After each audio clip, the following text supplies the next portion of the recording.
The question is this: should a woman wear trouser? The answer is capital no. The Bible says in the book of Deuteronomy chapter 22 verse 5, it says, woman should not wear that which pertaineth unto a man, neither shall a man put on a woman garment, for all that do so are abomination unto the Lord thy God. Trouser is not a befitting dress for a godly woman. Trouser is one of the dressing of a harlot. It's not befitting for a heaven-bound believer.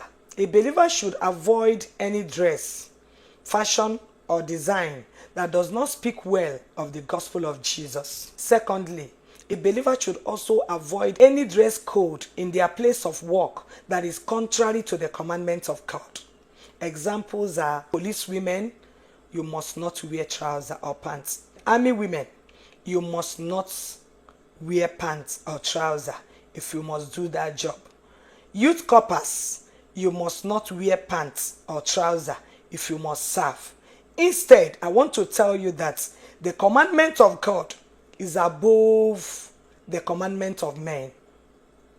I've gotten so many questions like, Sister Melda, what if somebody is an army officer?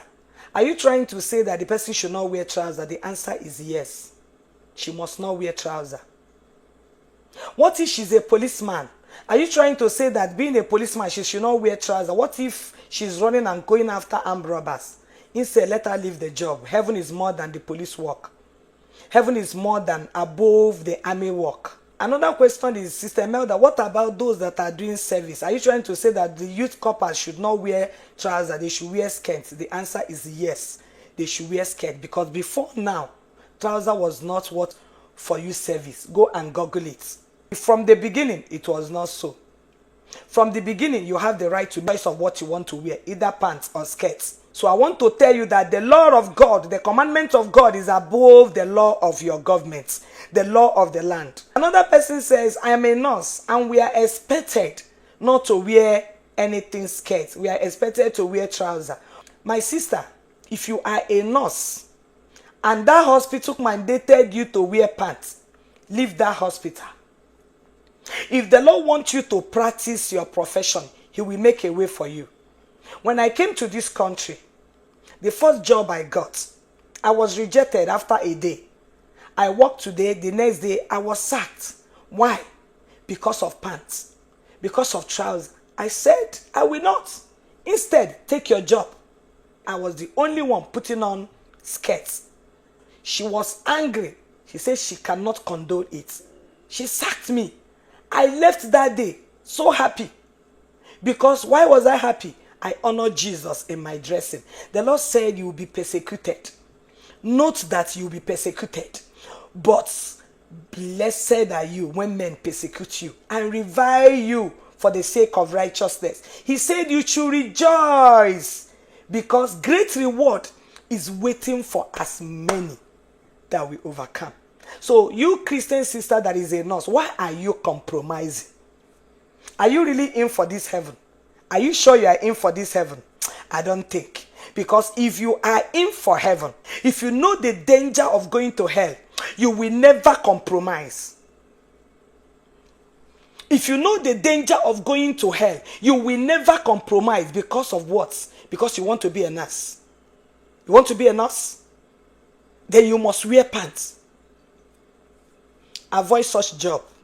If the Lord wants you to practice your profession, He will make a way for you. He will make you to get a job where you will not be forced to dress on pants. Because the Bible says, it's because you don't have faith in God. The Bible says that the heart of a king is in the Lord's hand. Like a rivers of water. He can turn it to any direction He feels like. I've gotten testimonies of most of our sisters that go to youth camp, youth service, on their skirts. We have pictures of them here. You can see one. They went to youth service with their skirts. And they say, instead of me to wear pants, go with your service. As a Christian sister, your stand in your dress code should be, others may, but I cannot. Somebody may say, but other Christians are doing it. I am not other Christians. I'm a holy Christian. I remember when I moved into a new apartment, the landlord of that apartment asked me, "Are you a Muslim?" I said, "No, I'm not a Muslim." I asked him, "Why do you ask?" He said, "Because you dress like one." I said, "No, I'm a Christian." He said, "How? How are you a Christian?" He's a white man. He said, "How are you a Christian?" I said, "I am a born again Christian, a holy Christian. I'm not just an ordinary Christian, no. But I am a holy Christian, a born again Christian." I began to explain to him there are different types of Christian. There are Christians that are holy, and there are unholy Christians. That was what I explained to him. So who are you, Christian sister? What type of Christian are you? Are you a nominal Christian? Follow, come. At the end, you remember you are not going to heaven. A compromising Christian, remember you are not going to heaven. Daniel proposed in his heart that he will not defile himself with the portion of the king's meat. He demanded for vegetable from the server. Say, "Please, I don't want to eat the chicken, the turkey, the nice food cooked in the king's palace. I prefer vegetable." Why? Because he knew that those food will defile him, because it was dedicated to idol. That should be the stand of every Christian woman in your dressing. That should be the stand of every Christian man. In every area of your life, be different. Tell yourself, others may, but I cannot. Others may choose to pretend, but I cannot. That should be your stand if actually you want to go to heaven.